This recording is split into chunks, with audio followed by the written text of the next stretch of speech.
कृष्ण कृष्ण कृष्ण हरे हरे, हरे राम राम राम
भगवानुवाच प्रजहात्यदा कामान् सर्वान् पार्थ मनोगतान् आत्मन्येवात्मना तुष्टस्थितप्रज्ञस्तदुच्यते।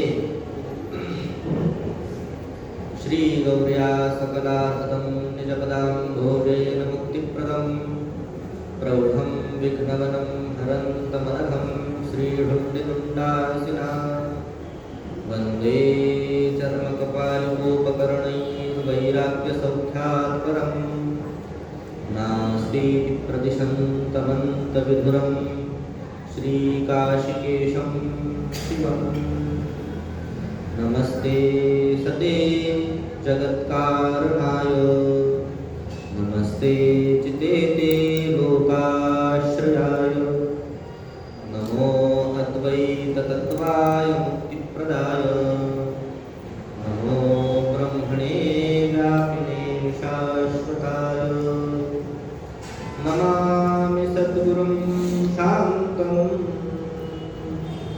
सच्चिदानन्दविग्रहं पूर्णब्रह्मपरानन्द मीशमानन्दिवल्लभम्। प्रजहाति यदा कामान् सर्वान् पार्थ मनोगतान् आत्मन्येवात्मना तुष्टस्थितप्रज्ञस्तदुच्यते।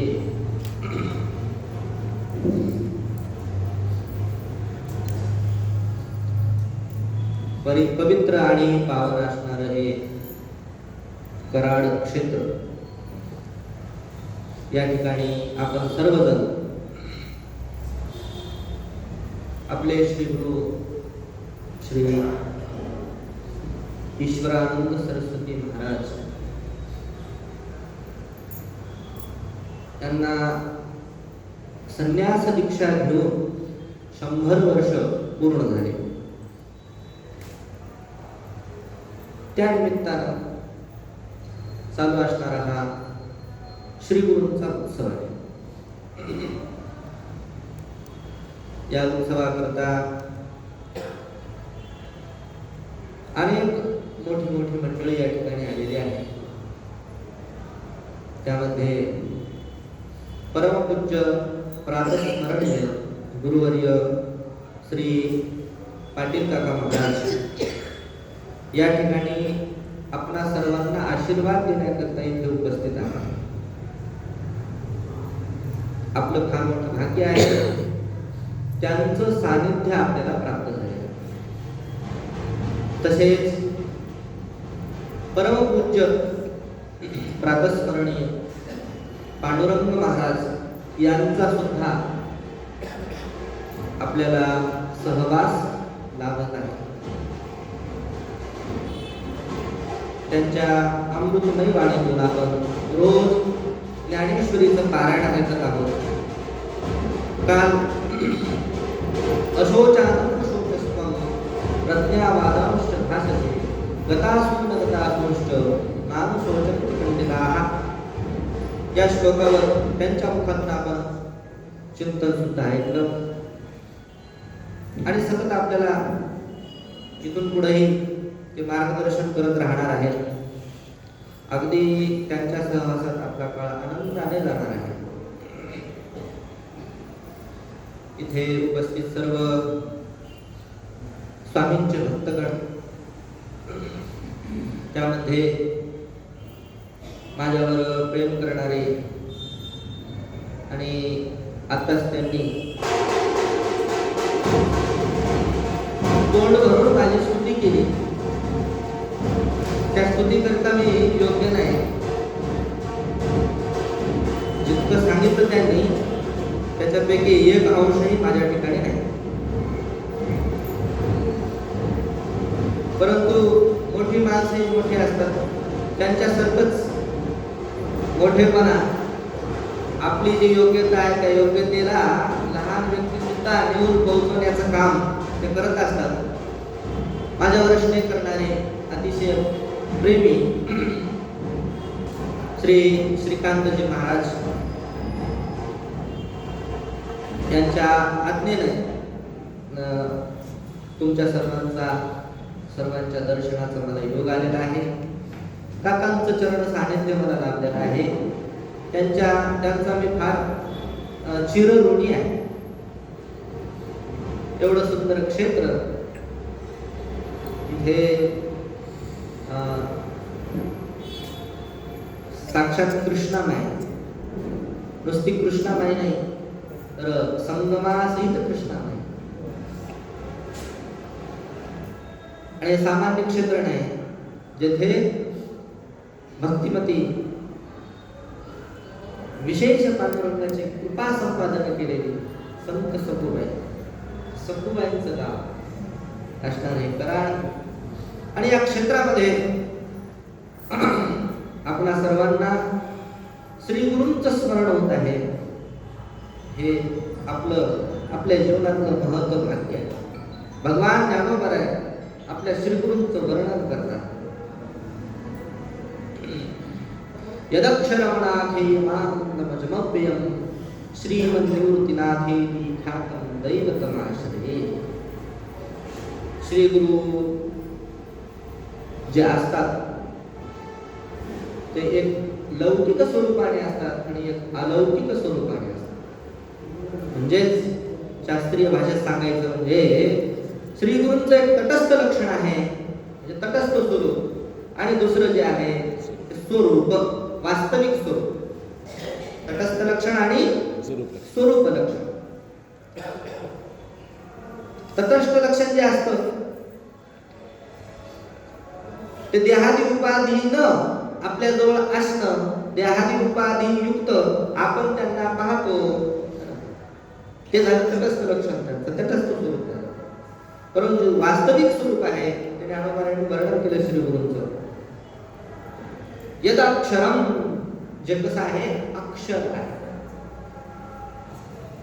कधीही क्षर न पावणार. क्षर म्हणजे नाश, नाश न पावणार, त्याला म्हणायचं अक्षर. माझे श्री गुरु कसे आहे? माझे श्री गुरु अक्षर स्वरूप आहे. अनाख्येयम, अनाख्येय म्हणजे कोणत्याही प्रमाणाचा विषय न होणे. आपल्याकडे 6 प्रमाण आहेत, कोणी 9 प्रमाण म्हणतं. त्या 6 प्रमाणापैकी कोणत्याही प्रमाणाच्या कचाट्यामध्ये, आवाक्यामध्ये, पकडमध्ये न येणारे माझे श्री गुरूंचं स्वरूप आहे. का? कारण श्री गुरु हे आत्मस्वरूप आहे. अनाख्येय हे माझ्या श्री गुरूंचं स्वरूप आहे. यत् अक्षरम अनाख्येयम अजम. श्री गुरु कशा आहेत? अज न जत. जनी प्रादुर्भावी धातू आहे, उत्पन्न होणे या अर्थामध्ये धातू. ज म्हणजे जन्माला येणार आणि अज म्हणजे कधीही जन्माला येत नाही. कधीही जन्माला न आलेले असं जे तत्व आहे ते म्हणजे माझे श्री गुरु. अव्ययम कोणत्याच पद्धतीने. व्यय म्हणजे काय? मराठी भाषेत व्यय म्हणजे खर्च, नष्ट होणं, हळूहळू कमी होणं. माझे श्री गुरु कमी होत नाहीत. अव्यय. यद अक्षरम अनाख्येयम अजम अव्ययम. काही नामाविधान सांगतात. श्रीमद निवृत्तीनाथेति ख्यातम. काय त्यांचं कोणातरी नावानं ओळखल्या जातात. असं म्हणून चालणार नाही. अक्षरम अजम अव्ययम काहीतरी त्यांचं तटस्थ लक्षण सांगा. तटस्थ लक्षण थोडक्यात सांगतात की श्रीमद निवृत्तीनाथेति ख्यातम. श्रीमद निवृत्तीनाथ या नावाने ख्यात असणारे माझे श्री गुरु आणि त्या श्री गुरूंचा आश्रय मी करतो. त्यांचा आश्रय मी करतो. अर्थात आश्रय करणं म्हणजे त्यांच्या सानिध्यात जाणं, त्यांच्या चरणाचा आश्रय करणं असा सामान्य अर्थ झाला. आश्रय करतो म्हणजे त्यांच्याशी एकरूप. अहम आश्रय. कारण माझ्या श्री गुरूंचं स्वरूप कसं आहे? अजम अव्ययम. श्री गुरु अजम आहेत, अव्यय आहेत, अनाख्येय आहेत आणि मी त्यांचा शिष्य. मी काय जन्मणारा होईल का? किंवा अख्येय होईल का? किंवा अक्षर होईल का? त्यांचा आश्रय करतो, आश्रय घेतो, आश्रयित होतो. अर्थात त्यांच्या स्वरूपाला मी सुद्धा प्राप्त होतो. माझे एक विशेष आहे आनंद. माझे श्री गुरु कसे आहेत? आनंद आहे, आनंद स्वरूप आहे.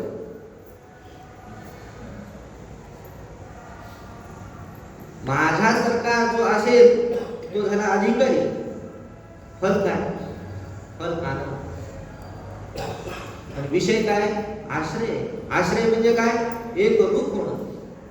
जीव ब्रह्मैक्य ज्ञानाशिवाय एक रूप होता येत नाही. आणि मी आश्रय करतो म्हणजे श्री गुरु मला ज्ञान देतील किंवा ज्ञानाने मी परिपूर्ण झाल्यामुळं मी त्यांचा आश्रय केलेला आहे. म्हणजे अमृतानुभवाचा विषय, अधिकारी आणि फल तिन्ही गोष्टींची एका श्लोकामध्ये सिद्धी झालेली आहे. अनंत स्वरूप आहेत आणि मी आश्रय करतो म्हणजे मला आनंद प्राप्त होणार. हे झालं फल. मी आश्रय करतो म्हणजे माझ्यासारखा श्री गुरु भक्त असेल तो झाला अधिकारी. आता राहिला विषय. आता मी आणि ते वास्तविक वेगवेगळे असतो. श्री गुरु आणि मी, माझं स्वरूप आणि श्री गुरूंचं स्वरूप खरोखर वेगळं असतं तर एक झालं नसतं. अर्थात एकच आहे. मग वेगवेगळं झालं, वेगवेगळं वाटलं ही भ्रांती झाली. आणि भ्रांती कशाने निवृत्त होते? ज्ञानाशिवाय भ्रांती निवृत्त होत नाही. म्हणून जीव ब्रह्मैक्य ज्ञान हा या ग्रंथाचा झाला विषय. असं श्री गुरूंचं वर्णन करता करता भगवान श्री ज्ञानोबराय अधिकारी, विषय आणि प्रयोजन सांगतात. तीन गोष्टी कळाल्या की एकूण एखादा संबंध जोडीत बसा, लागतील तेवढे संबंध निर्माण होते.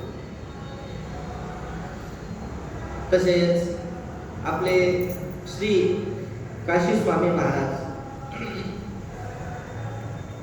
जसं ज्ञानोबरायांनी वर्णन केलेलं आहे, यदक्षरमनाखे मानव्यमजमभ्ययम् श्रीमन्निवृत्तिनाथेति ख्यातम्. तसेच काशीस्वामी अक्षर आहेत, अज आहेत, अव्यय आहेत, आनंद स्वरूप. ज्ञानोबा अमृतानुभवामध्ये वर्णन करतात. श्री गुरु दुसरं प्रकरण आहे श्री गुरूंचं स्तवन. आता उपाय वसंतु जो आज्ञेचा आहे वतंतु अमूर्तची परी मूर्तू कारुण्याचा. दुसरं प्रकरण आहे पहिली चोरी. आता अथ मंगल आहे. ओंकाराथ शब्दश्च द्वादो ब्रह्मणः पुरा. भगवान ब्रह्मदेवाच्या मुखातून सृष्टीच्या अगोदर सुरुवातीला पहिल्यांदा 2 शब्द निघाले, अथ आणि ओम, म्हणून मंगल आहे. म्हणून आता उपाय वसंतु, उपाय रूपी मनातले हे वसंत आहे. अनेक उपाय, ब्रह्मज्ञान करून देण्याचे अनेक उपाय आहेत.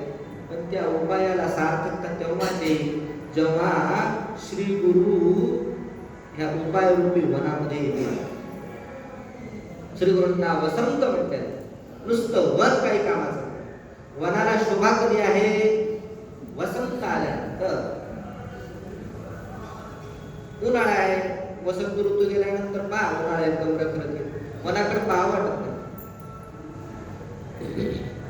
किंवा पावसाळा असतो, पावसाळ्यामध्ये पाऊस असतो, वन एकदम गर्द दाट असतं, हिरवंगार असतं, पण फळही नसतं आणि फुलंही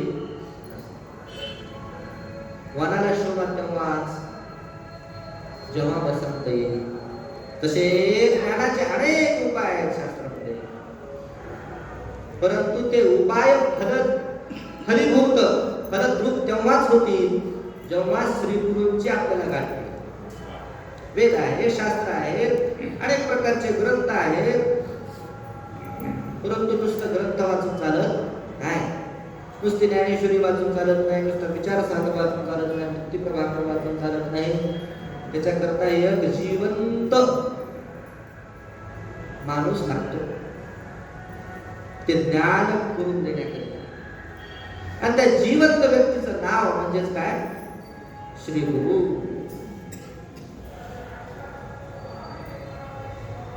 नाही चालत, श्रद्धा ठेवून नाही चालत. नुसती आमचे आमके गुरु होते आणि नुसती श्रद्धा ठेवून नाही होणार.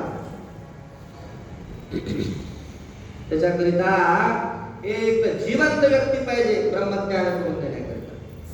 श्रद्धेनं फार फार फार अंतःकरण शुद्ध होईल, चित्ताची चंचलता थांबेल, किंबहुना समाधीपर्यंत तुम्ही जा. परंतु ज्ञान होण्याकरिता जिवंत श्री गुरूची आवश्यकता आहे, चालत्या बोलत्या श्री गुरूंची आवश्यकता आहे, जवळ बसणाऱ्या श्री गुरूंची आवश्यकता आहे. तोपर्यंत संपूर्णपणे अंतःकरणातले संशय नष्ट होणार नाही. एक जरी संशय राहिला तरी मुक्ती बाधित झाली, मुक्ती प्रतिबंधित झाली.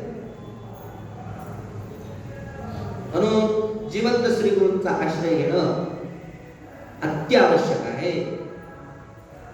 आपण सर्व काशी स्वामींचे भक्त आहोत, त्यांना आपण दृष्टी आपल्या डोळ्याने पाहिले. ते कसे होते, किती कृपाळू होते. आता उपाय वसंतु जो आज्ञेचा आहे होतो या ओळीप्रमाणे.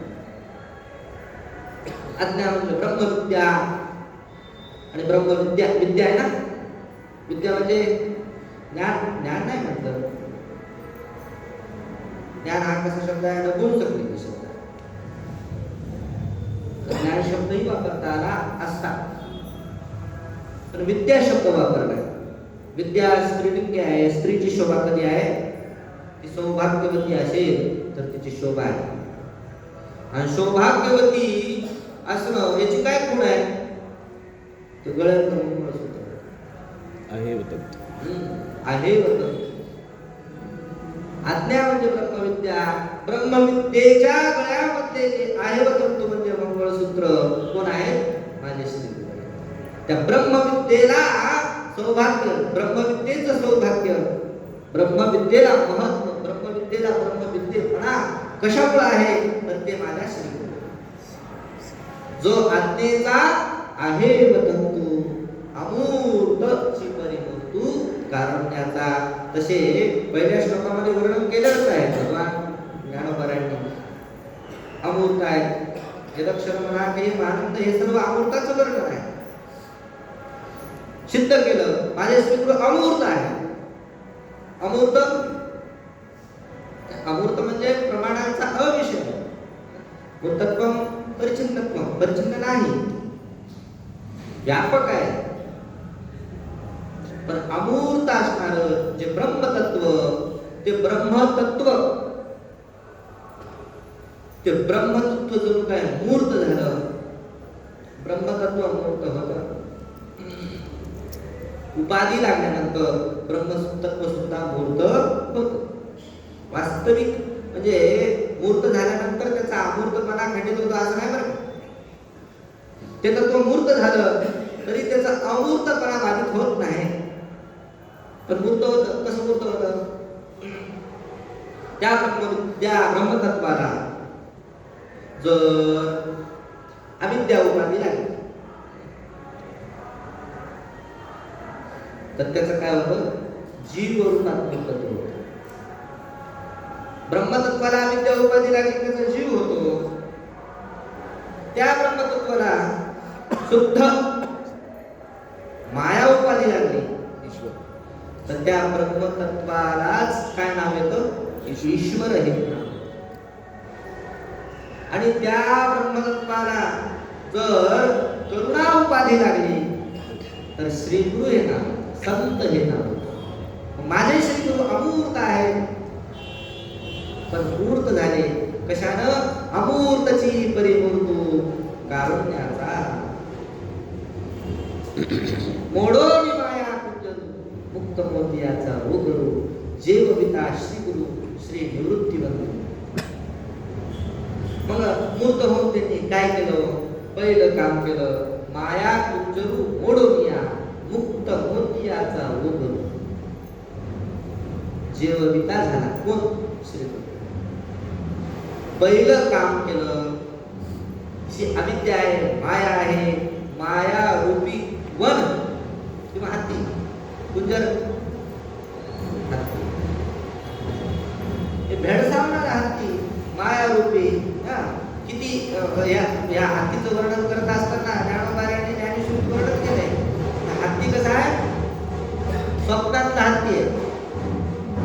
इतकं त्याचं मिथ्यात्व केलं का? स्वप्नीचा वशीचे भद्र जात.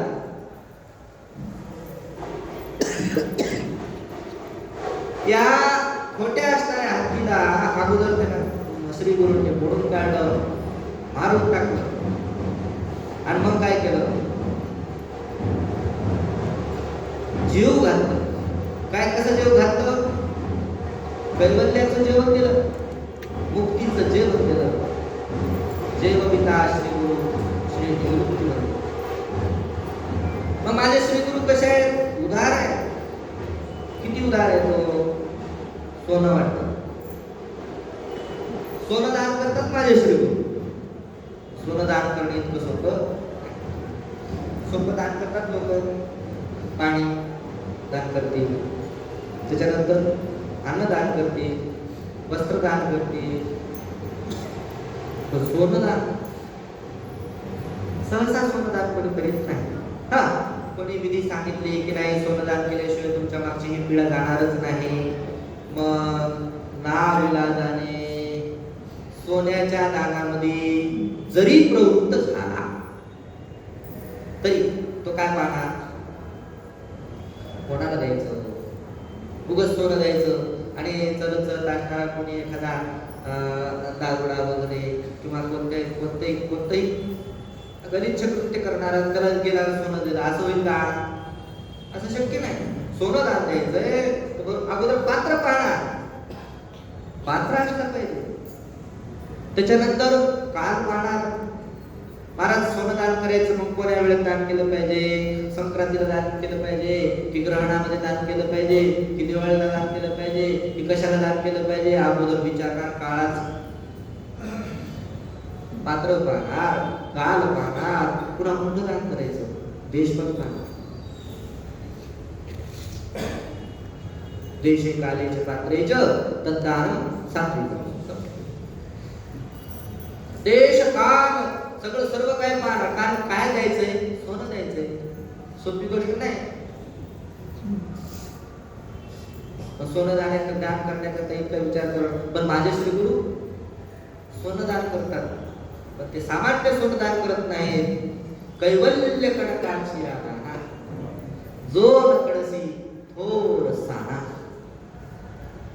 माझे श्री गुरु मुक्तिरूपी सोन्याचं दान करतात. आणि असं दान करतात, पात्रही पाहत नाहीत, कालही पाहत नाहीत, देशही पाहत नाही, लहानही पाहत नाहीत, मोठाही पाहत नाही. जो नकडसी थोर साना. लहान मोठ्यांची त्यांच्याकडे तुलना नाही. लहान असला तरी त्याला तसा योग्यतेचं करून त्याला सोनदान करतात. सामान्य सोनदान करीत नाही, मुक्तिरूपी सोनदान करतात. कैवल्य कणकाची आदाना जो नकडसी थोर साना. द्रष्ट्याची या दर्शना पाडावं.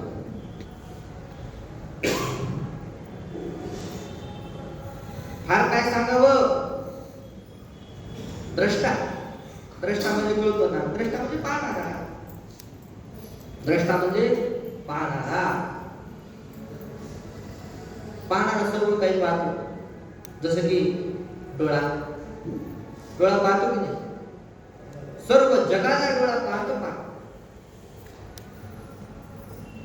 म्हणजे त्याच्या रूप विषय जो आहे, जितकं म्हणून काय रूपाच्या याच्यामध्ये येते, आवाक्यात येणारी गोष्ट आहे, ती सर्व काही डोळा पाहतो. म्हणजे पाहतो, डोळा सर्व पाहतो, पण डोळा डोळ्याला पाहत नाही. डोळ्यानं पाहता येत नाही. परंतु माझे श्री गुरु असे आहेत द्रष्टा. द्रष्टा सर्वांना पाहतो, परंतु द्रष्ट्याला सुद्धा दाखवणारे माझे श्री गुरु. द्रष्ट्याची आदर्शना पाडावं. असं का हो, तर पुढच्या वेळेस सांगितलेले. पुढची ओळ काय शंकर.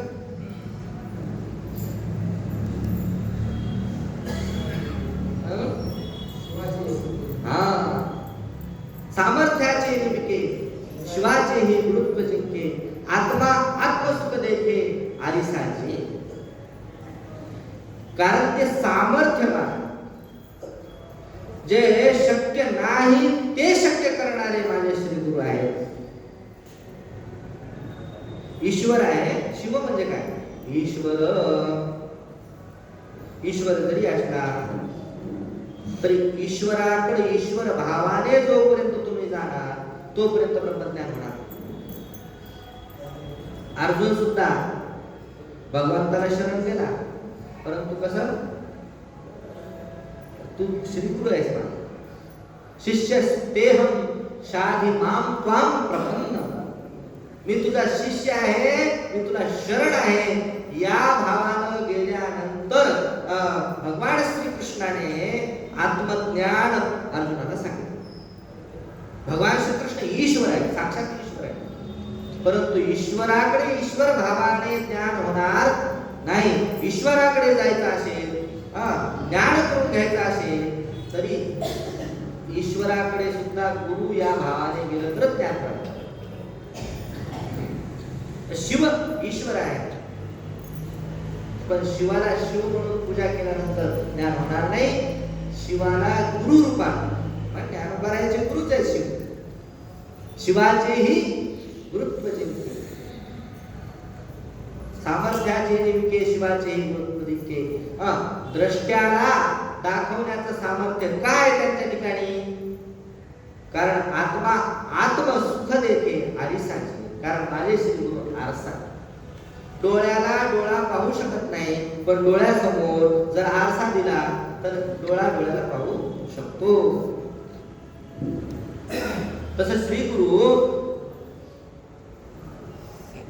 द्रष्ट्याला दाखवतो, म्हणजे आपल्या निज वस्तू दाविली माझी मज. श्री गुरु कसे आहेत? द्रष्ट्याला दाखवणारे, आपल्या स्वरूपाला दाखवणारे आहेत. असे आपल्या सर्वांचे श्री गुरु काशी स्वामी महाराज.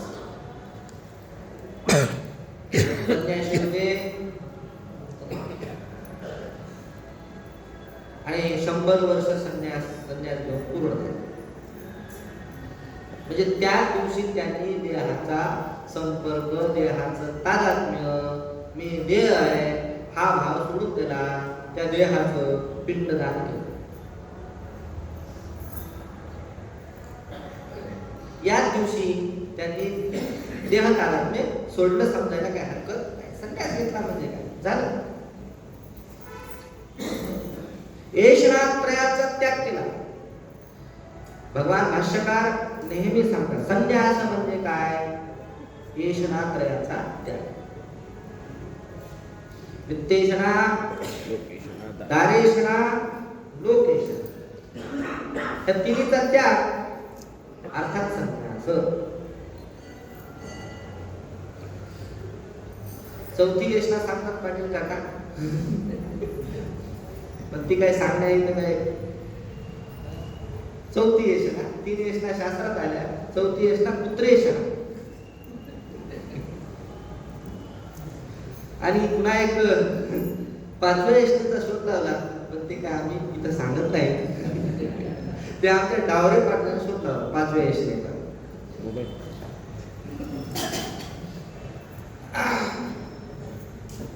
कठीण आहे ऐशणात्रयांचा त्याग करणं, कठीण आहे.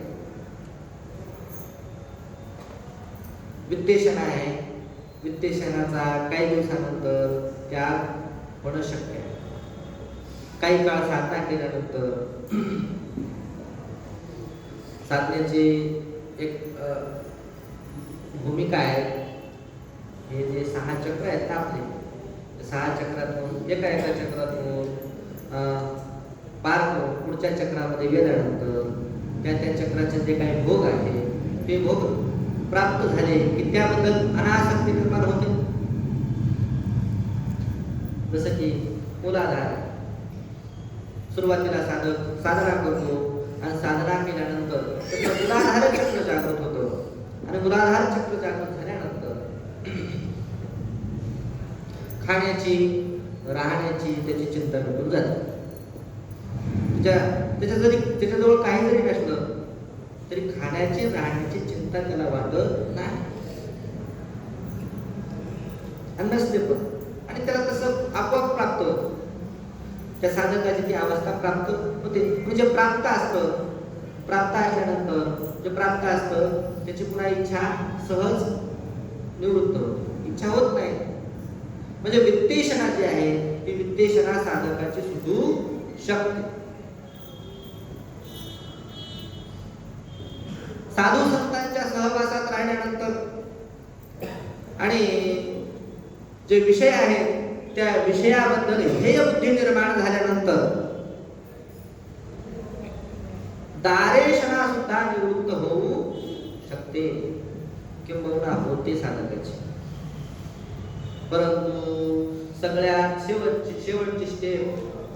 शेवटची पायरी ती म्हणजे लोकेषणा. आता ही लोकेषणा फार कठीण आहे, खतरनाक आहे. प्रत्येक कोणतीही साधना झाली तर त्या साधनेला कोणीतरी पाहावं असं वाटतं. एकांतामध्ये बंद दरवाजाच्या आत खोलीमध्ये काय करायचं? एकांतात साधना करायची, ध्यान करायचं, माळ घ्यायची, माळ जप करायची. हा निश्चय झाला. पण मी माळ जप करतोय, जप करतोय, ध्यान करतोय, तितक्यामध्ये कोणीतरी यावं, दाराच्या फटीतून पाहावं, खिडकीतून पाहावं आणि नंतर त्यांना सांगावं की तुम्ही जेव्हा जपाला बसले होते, ध्यानाला बसले होते, तेव्हा मी तुम्हाला पाहिलं. काय आनंद! वा, तुम्ही पाहिलं? वा वा वा. आनंद झाला म्हणजे आपल्यामध्ये काय लोकेशन याची इच्छा आहे. आणि दुःख झालं, माझी साधना, मी वैयक्तिक साधना करत असताना कोणी पाहिलं आणि आपण इतकं म्हणजे अनावधान आपलं आहे, प्रमाद आहे आपल्या ठिकाणी की लोकांच्या देखत आपण साधना करतो. म्हणून लोकेशन ही कठीण गोष्ट आहे. प्रत्येक गोष्टीमध्ये आपल्या डोळ्यासमोर जर लोक येत असतील, भजन करत असताना, कीर्तन करत असताना, चिंतन करत असताना, आमच्या विद्यार्थ्यांच्या आमच्यामध्येच असा दोष आहे की आम्ही जर चिंतन करत असलो, एकांतात जरी चिंतन करत असलो तरी आमच्या पुढे 1000 लोक असतात, कोणीच नसतं. पण 1000 लोक आहेत अशी कल्पना करून आम्ही चिंतन करतो. ही आमची परिस्थिती आहे. या आत्मकल्याणाकरता, उद्धाराकरता हे साधन आहे असा भाव होत नाही. भगवंताच्या कृपेने, श्री गुरूंच्या कृपेने असा भाव व्हावा. स्वामींकडे मागणी आहे. जशी त्यांना लोकेशनाची किळस होती, शास्त्रावरील लौकिकाचा उद्वेग, शास्त्रावरील उबग, बेपणीचा अतिधर, अशी जशी स्वामींची स्थिती होती. स्वामींच्या जीवनामध्ये तंतोतंत असणारा संन्यास कसा असला पाहिजे, संन्यासाचे काय लक्षण आहेत, हे मुख्य लक्षण. वित्तेषणा, दारेषणा, लोकेषणा, ह्या तिन्हीचा त्याग तंतोतंत त्यांच्या जीवनामध्ये बसतो. वित्तेषणाचा तर काही संबंध नव्हताच, दारेषणा तर नव्हतीच, आणि लोकेषणा सुद्धा पूर्णतः गेली. स्वामी शृंगेरी मठावर होते. शृंगेरी मठावर असताना तिथं जर लोकसंपर्क जास्त वाढत असेल, या भीतीपोटी इथं अज्ञात ठिकाणी कराडमध्ये येऊन राहिले. आणि कराडमध्ये राहून सुद्धा कराडच्या लोकांना सुद्धा अज्ञात स्वामी. किती लौकिकाचा उद्वेग असेल. यथार्थ संन्यासाचं जे लक्षण आहे ते स्वामींच्या ठिकाणी बसतं. यथार्थ जे श्रीगुरूंचं लक्षण आहे ते स्वामींच्या ठिकाणी बसतं. असे असणारे स्वामी महाराज.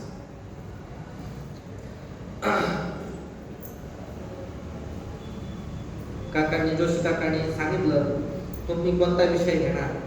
आमच्या स्वामींचे संन्यास दीक्षेला 100 वर्ष पूर्ण झालेले आहेत. मग कोणतं चिंतन? मी म्हणतो तुम्ही जे सांगाल श्लोक त्यावर चिंतन करण्याचा प्रयत्न करू. नाही मी माझ्या मनानं हा विषय घेतला, स्थितप्रज्ञ. स्थितप्रज्ञ काय विषय घेतला? कारण स्थितप्रज्ञ म्हणजे संन्यासी.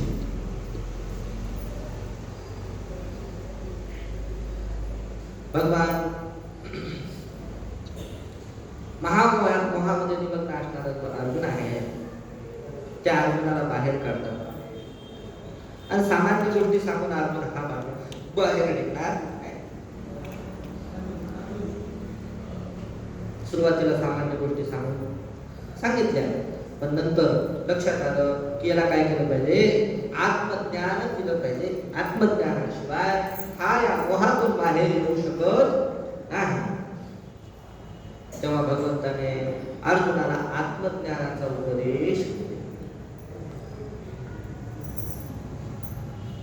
न जायते प्रियते वा कदाचित् नायं भूत्वा भवितावान् भूयः अजो नित्यः शाश्वतोऽयं पुराणो न हन्यते हन्यमाने शरीर अच्छेद्योऽयमदायोऽयं वक्लेद्यो शस्येव च नित्यः सर्वगतस्थानो न चलोऽयं सनातनः. अशा प्रकारे आत्म्याचं यथार्थ स्वरूप भगवंताने अर्जुनाला प्रतिपादन केलं. आणि पुन्हा सांगितलं कर्मण्येवाधिकार असते. हे जरी आत्मज्ञान असतं तरी तुझा मात्र अधिकार कशामध्ये आहे? कर्म. मग हे कर्म कसं करायचं, ते कर्म करण्याची सुद्धा रीत सांगितली. हे कर्म कसं करायचं, निष्काम कर्म करायचं. मग निष्काम कर्म केल्यानंतर तुझी मात्र काय होणार, बुद्धी स्थिर होणार. तू स्थित प्रज्ञ होशील. मागच्या श्लोकामध्ये सांगितलं समाधावचना बुद्धिस तदा योगमवाप्स्यसि.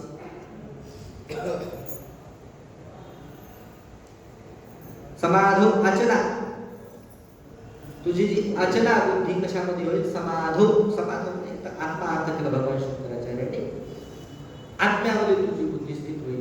कधी तू निष्काम कर्मयोगाचा अनुष्ठान करशील तेव्हा अर्जुनाला प्रश्न पडला की तुम्ही स्थित प्रज्ञेचे शब्द उच्चारला, तुझी बुद्धी स्थित होईल असं जे तुम्ही म्हटले हे मला काही समजत नाही. तर अर्जुनाने देवाला प्रश्न विचारला. अर्जुन वाच स्थितप्रज्ञस्य का भाषा समाधिस्तस्य केशव स्थितधिक किं प्रभाषेत किमासीत व्रजेत. देवा मी आत्मज्ञानाच्या योग्यतेचा नाही, कर्माच्या योग्यतेचा आहे. कर्म केल्यानंतर माझी बुद्धी स्थित होईल. मग हे स्थित बुद्धी वाल्याचे लक्षण काय, त्याला लोक काय म्हणतात, का भाषा आणि किम प्रभासेत, तू काय बोलतो, व्रजेत किम कसा चालतो. अशा अर्जुनाने प्रश्न भगवंताला विचारले. तेव्हा भगवंताने त्या अर्जुनाच्या प्रश्नानुरूप उत्तर दिलं. प्रजाहात यदा कामा सर्वान पार्थ मनोगता आत्मन्येवात्मना तुष्टस्थितप्रज्ञस्तदोच्यते. यदा सर्वान मनोगता कामा प्रजाहात, आणि पुन्हा आत्मना आत्मनि एव तुष्टः तदा स्थितप्रज्ञः इति उच्यते. असं जरा अन्वय संस्कृत आहे. संस्कृतचं काय झालं पाहिजे, अगोदर पदज्ञान झालं पाहिजे. पदज्ञान होण्याकरता काही थोडंसं व्याकरण शिकणं गरजेचंच आहे. संस्कृत भाषा जर कळावी अशी वाटत असेल तर पदज्ञानाकरिता व्याकरण शिकावं लागतं. नुसतं पदज्ञान होऊन चालत नाही, पदार्थ ज्ञान झालं पाहिजे. पदज्ञान म्हणजे विभक्ती कळणं. ही कोणती विभक्ती आपले आहे का, हे सर्वनाम आहे की नाम आहे की काही क्रियाविशेषण आपले आहे, काय आहे, धातू आहे, कोणता धातू आहे, कोणता प्रत्यय आहे, हे सर्व कळणं म्हणजे व्याकरणाचं ज्ञान असतं. व्याकरणाचं ज्ञान झाल्यानंतर पदाचं ज्ञान झाल्यानंतर पदार्थाचं ज्ञान, प्रत्येक पद आणि त्या पदाचा अर्थ. आणि पदार्थाचं ज्ञान झालं यदा म्हणजे जेव्हा कळालं, पदही कळालं. पद यदा अव्यय आहे आणि यदा या शब्दाचा अर्थ काय, जेव्हा असा अर्थही कळाला. पदज्ञान झालं, पदार्थ ज्ञान झालं. त्याच्या पुढची पायरी आहे पदार्थ वाक्यार्थ ज्ञान. पदाची एक शृंखला तयार करायची आणि त्या एक वाक्य तयार करायचं आणि वाक्य तयार केल्यानंतर त्या वाक्यार्थाचं ज्ञान झालं. नुसतं वाक्यार्थ ज्ञान झालं म्हणजे काम बनलं असं. वाक्य अग्निना सिंच, अग्निना सिंच, अग्नीने सडा टाक. काय करायचं, अग्नीचा सडा टाकायचा. शक्य आहे का? अग्नी सिंच दोन पद आहेत, दोन पद कळाले, दोन पदांच्या विभक्त्या कळल्या, त्यानंतर पदाचा अर्थही कळाला, वाक्यही कळालं, वाक्य अर्थही कळाला. किंवा विषम भुंक्ष्व, विष खा. कोणीतरी वडील आणि मुलगा होता आणि सायंकाळच्या वेळेला घरी मुलगा आला आणि म्हणतो की आपल्या शेजाऱ्याकडे जेवायला जायचं. माझा मित्र आहे पप्प्या, पप्प्याच्या घरी जेवायला जायचं. तर पप्प्याचा बाप आणि हा दोघं कट्टर दुश्मन. ह्याचा वडील पप्प्याच्या घरी जेवायला जायचं म्हटल्या बरोबर वडिलांच्या मुखातून शब्द निघाला, विष खा, जा विष खा. पण विष खा दोन पद आहे, दोन पदाचा अर्थही कळाला, वाक्यही कळालं, वाक्य अर्थही कळाला. विष खा शक्य की नाही विष खा, परंतु वडील विष खा म्हणतात याचा अर्थ विष खा असा अर्थ का? कोणाचे वडील कोणाला विष खाऊ घालतील का? आणि विष जर खाऊ घालत असतील तर ते वडील आहेत का? पदही कळालं, पदार्थ कळाला, वाक्यार्थ कळाला, परंतु तात्पर्य विष खाण्यामध्ये वडिलांचं. तसं श्लोकांचं पद कळालं पाहिजे, पदार्थ कळाला पाहिजे, वाक्यार्थ कळाला पाहिजे, वाक्यार्थ कळाल्यानंतर तात्पर्य अर्थ कळाला पाहिजे. तो वाक्यार्थ कळाला, तात्पर्य अर्थ कळाल्यानं काम झालं ना? का झालं? अजून काय करायचं? तात्पर्य अर्थ कळाला, विष खा असं म्हणतात, याचा अर्थ तिकडे जाऊ नको, तिकडे गेले असता कदाचित तुझ्या जेवणामध्ये ते विष घालून तुला मारून टाकतात, असा वडिलांच्या बोलण्याच्या मागचं तात्पर्य असा. एवढं कळालं नाही, कळालं की नाही त्या मुलाला? तात्पर्य अर्थ कळाला, काम म्हणायला पाहिजे की नाही? तितक्यानं पण काम म्हणू शकत नाही. त्या तात्पर्य अर्थामध्ये स्वार्थ असतो. आपल्याला गीता कळेल, पद कळेल, पदार्थ कळतील, सर्व काही कळेल, कळते सुद्धा गीता. मोठ्या महात्म्याच्या सानिध्यामध्ये राहिल्यानंतर गीता कळेल, ज्ञानेश्वरी कळते आणि त्या ज्ञानेश्वरीवर सुंदर प्रवचनही करता येते. तात्पर्य कळालं, परंतु तात्पर्यामध्ये स्वार्थ नाही.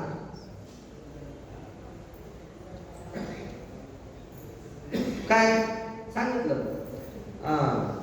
यदा सर्वान कामान हृदयस्थितान कामान प्रचहान, जेव्हा अंतःकरणातल्या सर्व कामना जातील तेव्हा तो काय होईल? स्थितप्रज्ञ होईल. स्थितप्रज्ञ होईल म्हणजे काय होईल? सुखी होईल. सुखी होईल याच्यावर आपला तात्पर्य कळालं, देवाचं तात्पर्य कळालं, परंतु त्या तात्पर्यामध्ये आपला स्वार्थ आहे. कळालं की कामना गेल्याशिवाय सुख नाही. जोपर्यंत अंतःकरणातल्या कामना जात नाहीत तोपर्यंत सुखाची प्राप्ती नाही. एवढं कळून सुद्धा छोट्या छोट्या छोट्या शूद्र स्वार्थाच्या मागे आपण धावतो आणि मुख्य जो गीतेचा विषय आहे, गीतेचं तात्पर्य आहे, त्या तात्पर्याकडे आपलं लक्ष नाही. तात्पर्यामध्ये स्वार्थ. जोपर्यंत तात्पर्यामध्ये स्वार्थ आपण पाहू शकणार नाही तोपर्यंत आपल्याला आपलं कल्याण शक्य नाही. कल्याणाची शेवटची स्टेप, शेवटची पायरी श्री गुरूंच्या उपदेशामध्ये स्वार्थ पहा. स्वार्थ म्हणजे आत्मकल्याण. स्वस्य अर्थ, फायदा, स्वतःचा फायदा. स्वतःचा फायदा. श्री गुरूंचं जे बोलणे नुसतं तात्पर्य ऐकून चालणार नाही, त्या बोधावर आरूढ. तसं अंतःकरणातले सर्व काम, संपूर्ण कामना, आशा, आकांक्षा, इच्छा, अनेक शब्द आहेत याच्यात. जोपर्यंत अंतःकरणातल्या विषय वासना, विषयाबद्दल म्हणजे आत्मस्वरूपाहून भिन्न जितकं काही आहे त्यांच्याबद्दलची जी ओढ आहे, ती ओढ जोपर्यंत आपली संपत नाही आणि आपलं जे अंतःकरण आहे ते अंतःकरण आत्माभिमुख, आत्म्याकडे अंतःकरणाचं तोड जोपर्यंत होत नाही तोपर्यंत कल्याण नाही, असा स्वार्थ कळाला पाहिजे. हे कळाल्याशिवाय स्थितप्रज्ञ नाही. म्हणजे काय, इथं कार्यकारण भाव संगती आहे. किंवा दुसऱ्या भाषेत काय म्हणतात त्याला, अविनाभाव संगत पुन्हा यत सत्वे व्याप्ती नाही, यत सत्वे सत्व यदा भावे अन्वय व्यतिरेक. अन्वय व्यतिरेक असं असेल तरच असा असणार. जोपर्यंत अंतःकरणातल्या कामना जाणार नाही तोपर्यंत स्थितप्रज्ञ नाही.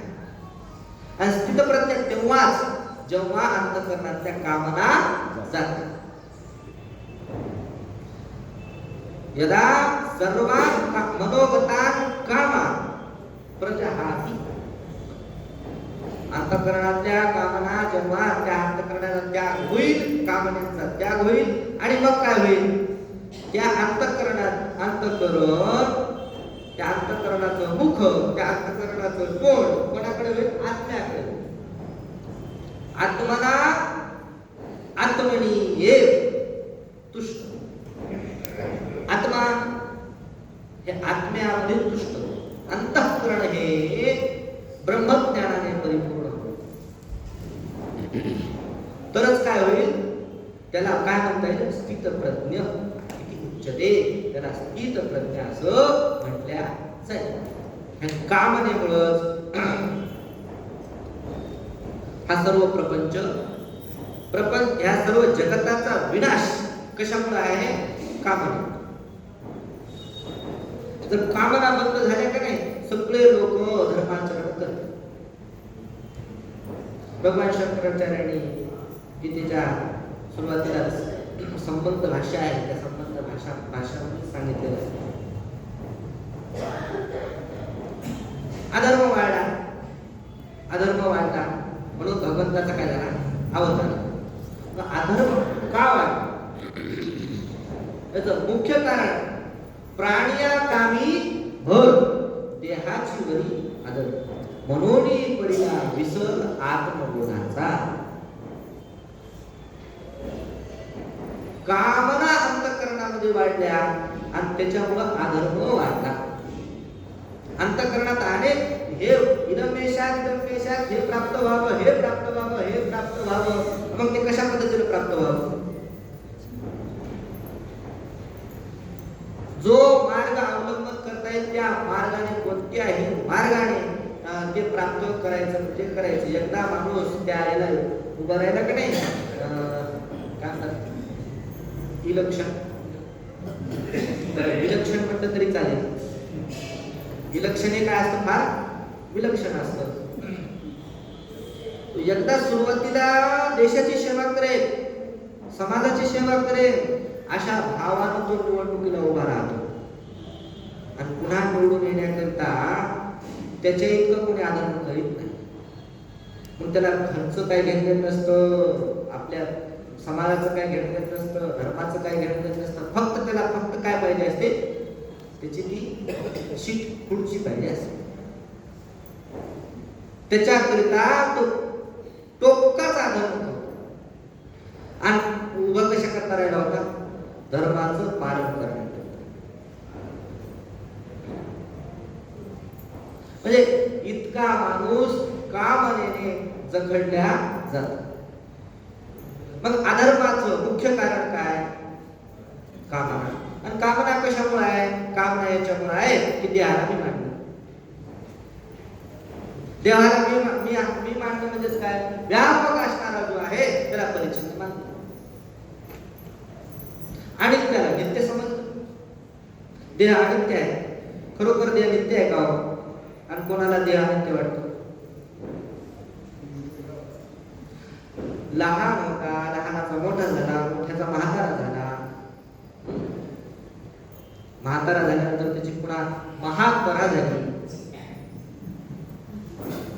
एवढं असून सुद्धा, एवढं होऊन सुद्धा बरं आज नाही, आम्ही तरुण आहोत, आम्हाला म्हातारपणात काय दुःख असतं, काय चिंतेने व्यापतो माणूस, ते आम्हाला त्याची कल्पना नाही.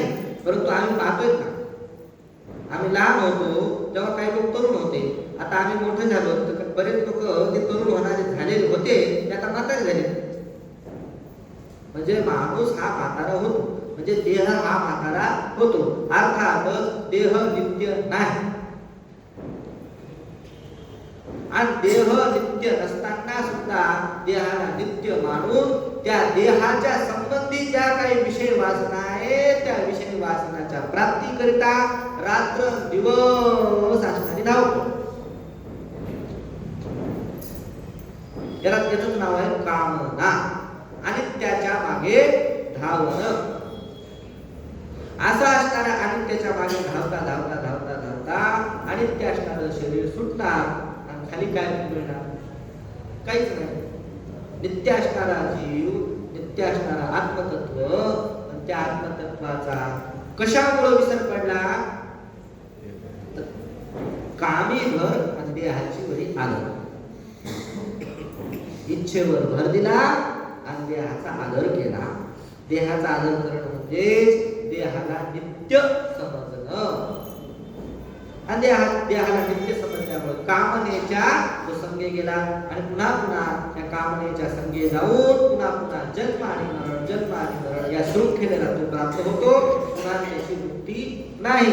म्हणून कोणत्याही उपायाने, कशाही पद्धतीने, काहीही करून ही कामनेची जी शृंखला आहे, कामनेची जी धाव आहे ती खंडित केली पाहिजे आणि आपली वृत्ती म्हणजे अंतःकरण हे आत्म्याकडे लावलं पाहिजे. तेव्हा असं जेव्हा होईल त्याला स्थितप्रज्ञ अर्थातच संन्यासी असं म्हटलं जाईल. येषणात्रयाचा त्यागी त्याला म्हटलं जाईल. झालेली ही प्रवचन ईश्वरा श्रीमद स्वामी श्री ईश्वरानंद सरस्वती महाराज यांच्या चरणी ही सेवा समर्पित करू. तिथे आमचे परम पूजनीय श्री पाटील काका महाराज उपस्थित आहेत. शृंगारिले बाळ कौतुके या म्हटल्याप्रमाणे आसन तुका म्हणे तुम्ही उदार कृपा शृंगारिले बाळ कौतुके. काकांचा महिमा आगाध आहे. असं आता काकांची जास्त जर मी म्हणजे हे करत कसं आहे, लहान माणसाने मोठ्या माणसाची स्तुती केली नाही पाहिजे. लहान माणूस जर मोठ्या माणसाची स्तुती करू लागला ती स्तुती नाही, ती निंदा होत असते. स्तुती करण्याकरता किंवा त्यांचं वर्णन करण्याकरता त्यांच्या योग्यतेचा व्यक्ती पाहिजे, तर ती यथार्थ त्यांची काय होईल, त्यांचं वर्णन होऊ शकतं. माझ्याकडनं अपराध